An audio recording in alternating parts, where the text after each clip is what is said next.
प्यारे दोस्तों, आज हम आपको सरदार साहब की मौत का इबरतनाक वाकया सुनाने वाले हैं, जिसे सुनकर आपके भी रोंगटे खड़े हो जाएंगे।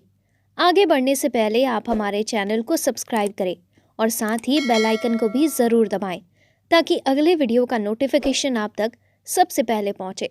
तो आइए शुरू करते हैं। दोस्तों, आज हम आपको जिन सरदार साहब की कहानी बताने वाले हैं, उनके 3 बेटे और 4 बेटियां थी। शानदार कारोबार था, बैंक बैलेंस, गाड़ी, बंगले के साथ साथ बहुत सी जायदाद उनके नाम थी। सरदार साहब ने ये पैसा बहुत ही मेहनत से कमाया था। इसमें हलाल मेहनत भी शामिल थी और हराम मेहनत भी शामिल थी। तिनका तिनका जोड़कर और लोगों का हक मार मार कर इतनी दौलत इकट्ठा करने के पीछे उनका एक ही मकसद था कि मैं अपने औलादों के लिए कुछ कर जाऊं। वो ये बात बड़े फ़क्र से बताते थे कि मैंने ये सब कुछ भी अपनी औलाद के लिए कर रहा हूँ। मैं चाहता हूँ कि उन्हें ज़िंदगी में कोई तकलीफ़ ना हो, वो शाहाना ज़िंदगी गुजारे, मेरे बुढ़ापे का सहारा बने, मेरे मरने के बाद मेरी मग़फ़िरत की दुआ करे और लोग मेरी औलाद को देखकर रश्क करें कि सरदार साहब की औलाद साहिब हैसियत, नेक और फर्माबरदार है। वक्त गुजरता गया, औलाद की तालीम मुकम्मल हुई।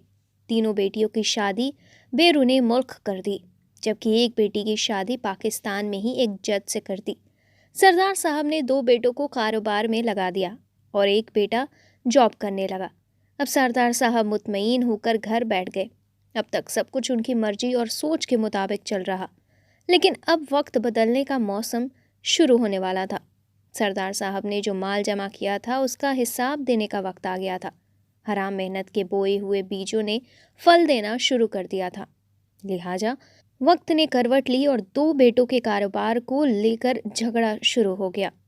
जब लड़ाई हद से ज़्यादा बढ़ गई तो एक बेटे ने दूसरे बेटे को लाहौर के मशहूर चौक में गोली मारकर कत्ल कर दिया। पुलिस दूसरे बेटे को थाने ले गई और जान छोड़ने के लिए रिश्वत मांगी। अब हराम मेहनत के कमाए गए पैसों का हराम इस्तेमाल शुरू हो चुका था। सरदार साहब ने पुलिस को मुंह मांगी रकम दी और बेटा जान छुड़ाकर घर वापस आ गया। बेटा खुश था कि अब सब कारोबार मेरे लिए है और जब तक जिंदा रहूंगा खूब अयाशी करूंगा। लेकिन अल्लाह के इंसाफ को कुछ और ही मंजूर था। अगले दिन वो उसी चौक से गुजर रहा था जहां उसने अपने भाई को गोली मारकर कत्ल किया था।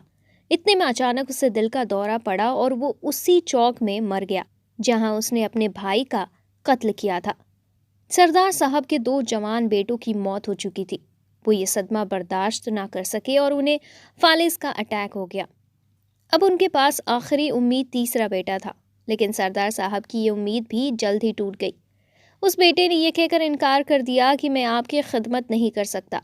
अब सरदार साहब ने जिस दिन के लिए इतनी सारी दौलत और कारोबार बनाए थे, वो दिन गुजर रहे थे और सरदार साहब बेबस होकर बंगले के एक कोने में पड़े हुए थे।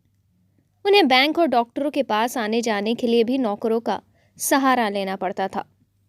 तीसरा बेटा जब भी घर आता तो किसी जायदाद का सौदा करता और बाप के अंगूठे लगवाता और जायदाद को बेच देता। जायदाद तेजी से ख़त्म होने लगी।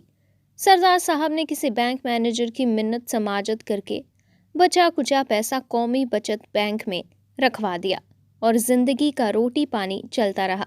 सरदार साहब की तमाम प्रॉपर्टी में से एक फैक्ट्री बची थी और एक घर बचा था और थोड़ा बैंक बैलेंस रह गया था। जिस बेटी का शौहर जज था, उसकी नज़र फैक्ट्री पर थी, लिहाजा उसने जुगाड़ तुगाड़ करके फैक्ट्री बेच दी। इस तरह के नाजुक हालात को देखते हुए सरदार साहब ने बैंक बैलेंस बीवी के नाम कर दिया। बर्बादी का ये सिलसिला अभी चल ही रहा था कि जायज़ नाजायज़ तरीक़ों से अरबों रुपए की जायदाद बनाने वाले सरदार साहब खाली हाथ दुनिया से रुखसत हो गए। उनका इंतकाल हो गया। दुनिया के कुत्तों ने घर बेच दिया। बेटे ने माँ को अपने घर से ही इनकार कर दिया। माँ ने बेटी से गुजारिश की कि मुझे अपने घर में रख लो। बेटी ने शर्त रखी कि आपको मेरे घर के सारे खर्चे उठाने होंगे।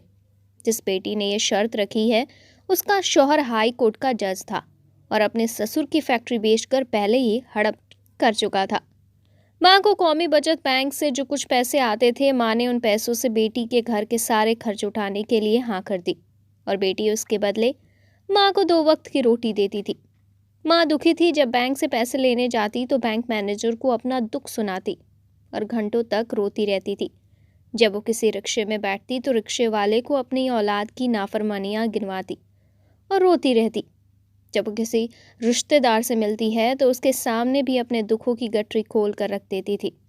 ماں بیمار ہوئی تو کسی کے پاس اسے اسپتال لے جانے کے لیے وقت تک نہیں تھا۔ وہ بینک مینیجر سے کہتی ہے کہ مجھے ڈاکٹر کے پاس لے چلو۔ بینک مینیجر کی عادت اچھی تھی، وہ انہیں بٹھا کر ڈاکٹر کے پاس لے جاتا ہے۔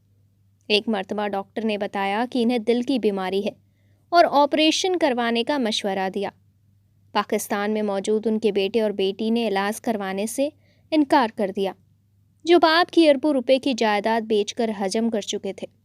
آخر کار بیرون ملک رہنے والی ایک بیٹی کے دل میں رحم آیا اور اس نے ماں کو علاج کے لیے اپنے پاس بلا لیا۔ وہاں آپریشن کے دوران ماں کا انتقال ہو گیا۔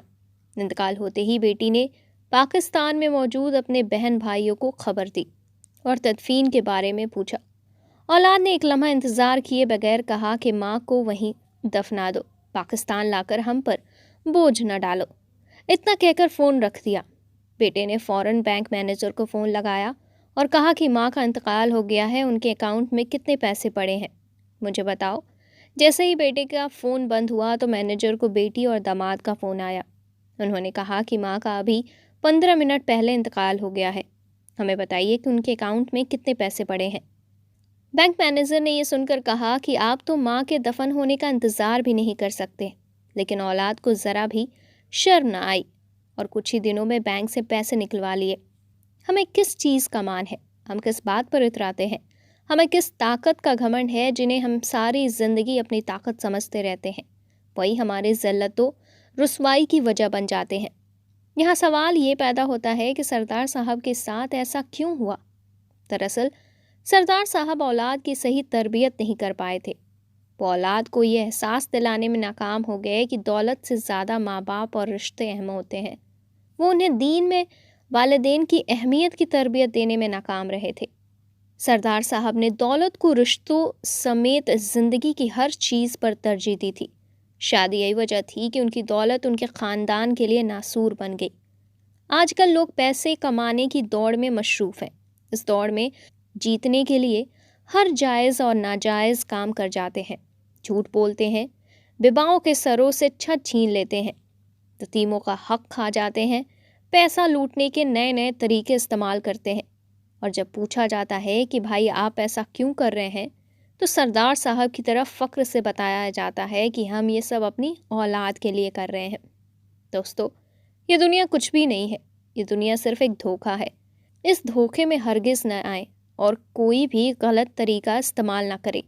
اللہ پاک سے دعا کرتے ہیں کہ اللہ ہمیں نیک عمل کرنے اور برائی سے بچنے کے لیے توفیق عطا فرمائے۔ آمین، اللہم آمین۔